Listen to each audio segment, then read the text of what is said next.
Hey, Kris Kennedy here with a real estate market update for everything that's happening in Central Florida and compared to the national average. This is going to be a very quick video and it'll answer the question how the real estate market's doing for anyone who's interested.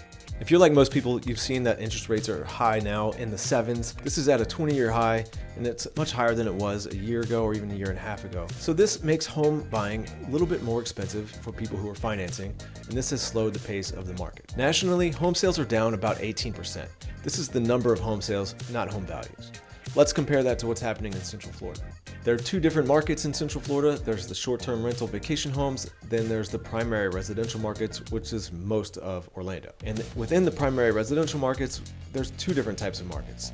There's the well-established areas like Winter Park, Windermere, College Park. Then there's the new construction areas where national home builders are putting up thousands of new homes, largely or mostly on the perimeters of Central Florida, like St. Cloud or parts of Claremont. In general, most of Central Florida has experienced an increase in home sales compared to this time last year.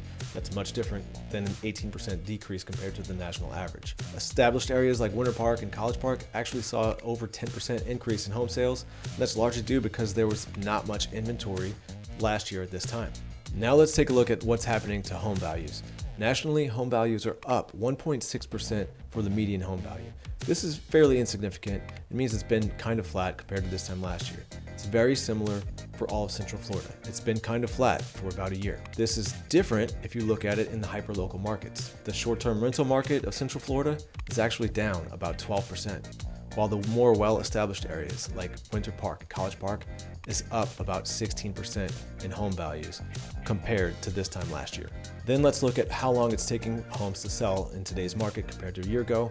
It was moving so fast about a year ago, less than like 20 days on average. Now it's close to double for most of the market in the US and in Central Florida. And then finally, let's look at inventory, or how much supply we have for our real estate market here in Central Florida compared to nationally.